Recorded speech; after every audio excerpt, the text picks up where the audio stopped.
Now that you have your tools, the next step is to choose your wire. I'm Diane Card-Barron, and in this episode, I'm going to introduce you to the different types of metal used to make wire jewelry.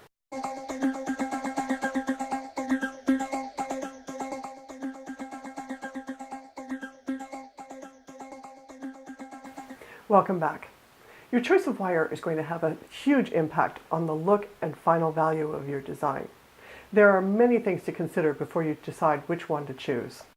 Beyond the actual metal itself, the shape and properties of that metal are going to affect how suitable it is for what you have in mind. We'll get into shapes, gauges, and tempers in the next video. For today, I want to focus on the metals commonly used in wire jewelry. These metals are grouped into two categories: precious metals and base metals. Precious metals include gold and silver. Precious metals are defined by their rarity, their high monetary value, and their resistance to corrosion and oxidation. If you think of grave goods and ancient burial sites, things like organic materials, clothing, and wood rot away, whereas things made from precious metals like gold maintain their luster despite being buried for millennia. Base metals are more common and less valuable. These include metals such as copper, zinc, tin, aluminum, niobium, and titanium. There are, in fact, more than 90 known metals, all with their own unique properties. Now, not all of them are used in jewelry, and not all of them are used in their pure form. They can be mixed and melted together in various proportions to create alloys. The alloys combine the desirable properties of their constituent parts to create new substances that can be used in jewelry. Gold is the king of all precious metals. Valued not only for its beauty, its color, and its luster, its history as a store of wealth is unmatched.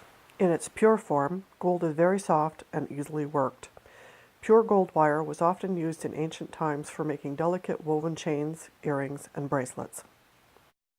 Today it's less commonly used. That's partly because of the price, so most often you'll find gold in some form of alloy. The purity or fineness of gold is expressed in a measurement called carats, with 24 carats being the most pure. Adding alloys to gold reduces its purity, making it more economical to buy. It also adds strength to the gold and affects its other working properties. So for example, 18 karat gold is 75% gold and 25% alloy, making it stronger, but it still retains its lustrous golden color. 10 karat gold, by comparison, is more than half alloy and is very challenging to work with. 18 karat is more expensive, but easier to work.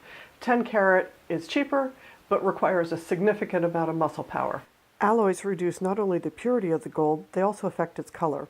So for example, mixing copper with gold produces a reddish alloy, adding silver will produce a greenish tint, and adding nickel, manganese, or palladium will produce white gold. Each of these alloys also affect the working properties of gold, so you'll find that rose gold is easier to work than white gold, which tends to be very stiff. Another way of getting the look of gold without the expense is to use gold-filled wire. There's a lot of confusion about gold-filled wire, and the one thing I want to emphasize is that it is definitely not the same as plated wire.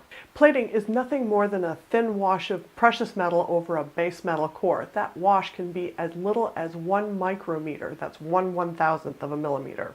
Friction and body acid will eat away at this layer in no time flat, exposing the base metal core and making the jewelry look old and ugly. In my opinion, if you're using and buying plated materials, you're basically throwing your money away.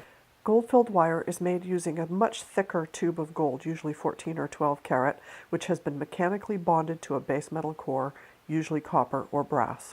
In order to meet the legal definition of 14 karat gold filled, the gold component has to make up at least 1/20th of the total weight. Because it contains more gold, it wears better than plated. It needs to be cleaned periodically because when it's left for a long time, it will tarnish.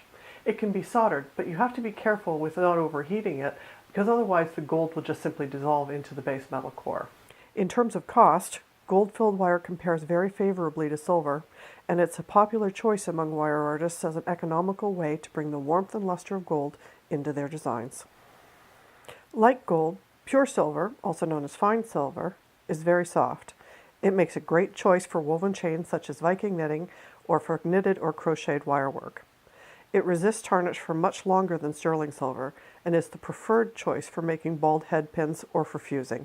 Because it's so soft, fine silver marks and deforms easily, so you need to take care when working it. If your design needs strength or structure, consider working with sterling silver. Sterling silver is an alloy of 92.5% silver and 7.5% copper. Copper lends a significant amount of strength to the silver, but also causes it to tarnish more quickly. In the early 1990s, Peter Johns, a professor of silversmithing at Middlesex University, started tinkering with the alloys in hopes of producing a sterling silver that would be less prone to tarnishing. He eventually came up with Argentium silver, a combination of silver, copper, and germanium. Since that time, other metal manufacturers have come up with their own formulations of tarnish-resistant silvers, some of which are available as wire. Tarnish-resistant silvers are more expensive than traditional sterling silver, so it's a factor you'll need to take into consideration when you're thinking about what's best for your design. All forms of sterling silver will readily take patinas. A patina is a surface coloring which forms naturally over time or by using a chemical dip. Patinas are a broad topic in and of themselves, so we'll cover that separately in a future video. Copper is another metal that readily takes patinas, but in its natural state, it has a bright reddish-orange color that is prized for its warm earthiness. Because it's relatively cheap to buy, it's a popular choice among wire artists who are just getting started. It makes a great practice wire, and you can use it to experiment and make mistakes before transferring your ideas to brushed metal. Because it tarnishes easily, it needs to be finished with lacquer or wax if you want to maintain its bright and shiny luster. Two other good metals to use for practicing are nickel silver and brass. Nickel silver, also known as German silver, contains no silver at all. It's an alloy of 60% copper, 20% nickel, and 20% zinc. Less expensive than sterling silver, it's also harder and more difficult to work with. Brass is an alloy of copper and zinc and has a warm yellow-brown tone that is very reminiscent of gold. It's more difficult to work than either gold-filled or sterling silver and tends to tarnish very quickly. Both nickel silver and brass can cause allergic reactions, which is why they're generally not used for anything other than practice pieces. Finally, there are niobium and titanium. Both these metals are a soft silvery gray in their natural state. Both are very lightweight, but very strong. They share a couple of other interesting properties. First of all, they're inert. That means that they don't irritate skin, making them perfect for people who have allergies to other metals. Secondly, they can both be colored by passing an electrical current through them. Anodized niobium produces colors that are quite bright, while titanium tends to be a bit more muted. Something to keep in mind, though, is that the colors are only a surface layer, so they're prone to chipping. The wire has to be handled very carefully after it's colored, which is why you'll most often find these metals used to make jump rings for chain work rather than incorporated into other forms of jewelry. In comparison to each other, you'll find that niobium is softer and easier to work with than titanium. Titanium tends to be very stiff. Both metals are very hard to cut, and it's a good idea to do some research on the tools you'll need in order to work with them. So that's the introduction to the metals that are used in wire jewelry. As you can see, there's a lot to choose from, and there are lots of things to consider, from price point to the color and properties that your design is going to need. In the next video, I get into more detail about shapes, gauges, and tempers, and how those things can impact your design decisions. In the meantime, please remember to leave me some comments in the section below because I always love to hear from you. Thanks for joining me today and for taking the next step on your creative journey. I'll see you next time. If you'd like to develop an eye for detail, follow me on board on Pinterest. It's called The Tao of Wire, an eye for details. Don't forget to share this video with your friends. And if you'd like to know when new videos are available, please subscribe. You can do that through my website at thetaoofwire.com. And you can also look at my Facebook page, Vimeo channel, or YouTube channel.